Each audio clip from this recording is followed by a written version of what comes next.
Mga kapanalig, nung ako'y teenager pa, meron akong nabasang isang aklat, napakakapal.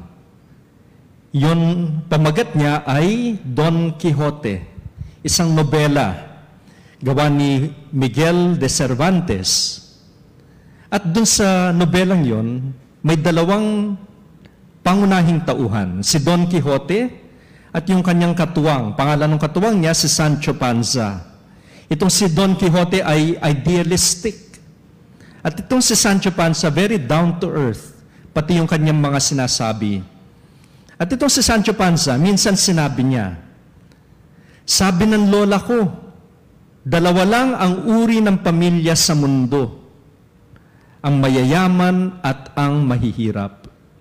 Yung salin sa English ay, there are only two types of people in the world, the haves and the have-nots.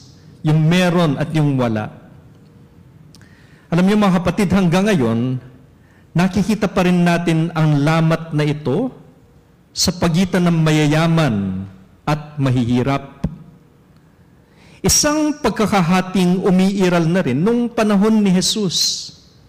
At ginamit ni Jesus yung pagkakaibang ito sa talinghaga na binanggit niya tungkol sa isang mayamang lalaki at isang mahirap na tinatawag na Lazaro.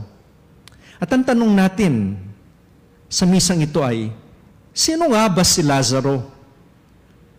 Siya ang pulubing nakahandusay sa may pinto ng isang mayaman.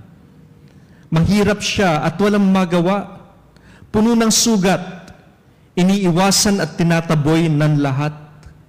Ironically, yung nakapansin sa kanya ay yung aso. At nasa labas lamang siya ng bahay, naghihintay ng mga tira-tirang pagkain mula sa hapag ng mayaman. At doon sa kwento, pinakita kung ano ang nangyari pagkatapos nilang mamatay. Baligtad yung kapalaran nila. Yung tawag sa English dito ay reversals.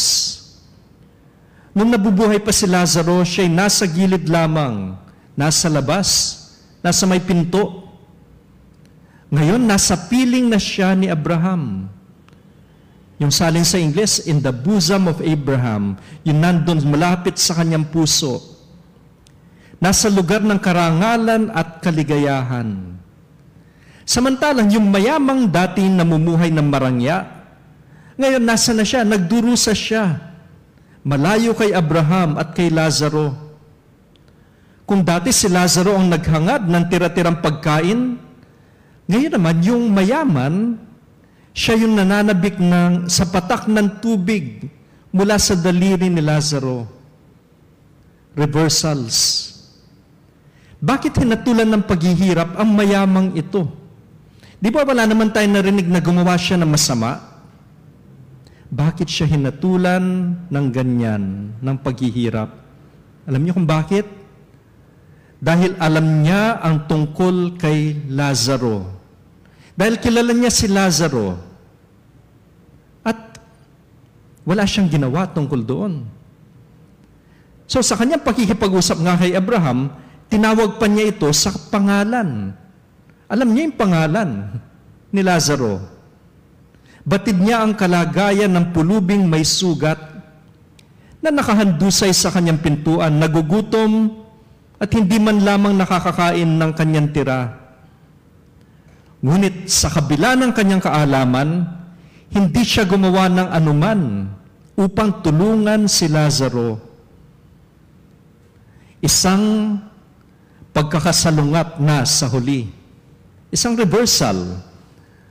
Siya pa ngayon ang humiling na si Lazaro ang magbigay sa kanya ng kaunting ginhawa.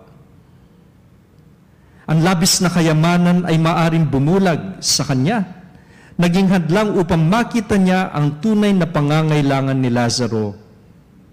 At sino si Lazaro ulit? Ang mahirap na nasa kanyang harapan. Isang taong alam niyang naroroon, subalit hindi niya pinag-ukulan ng malasakit. Ano yung nakita natin dito, no? Isang bagay na parang mapapaisip tayo. Sa mundo natin ngayon, sino yung may pangalan? Yung mga mayayaman. At yung mga mahihirap, Ano lang sila? Statistic lang sila. And usually, sino ba yung mga yan? Doon sa ating talinghaga, sino yung may pangalan? Yung mahirap, si Lazaro. Wala man ngang pangalan yung mayaman. Kaya, sa bibig ni Jesus, sa kanyang mga salita, narinig natin, itong mahirap ang mahalaga. At itong mayaman, hindi niya kasalanan na siya ay mayaman. Anong kasalanan niya? Wala siyang ginawa dito sa mahirap na ito. Kaya ang tanong natin sa sarili natin, meron ba akong Lazaro sa aking pintuan? Sino yung taong hindi ko pinapansin? Yung taong nangangailangan pero hindi ko nakikita, maski kilala ko.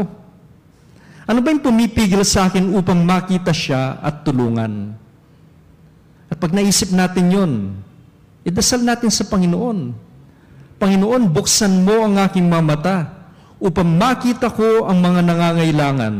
Buksan mo ang aking mga kamay upang maabot at matulungan ko sila.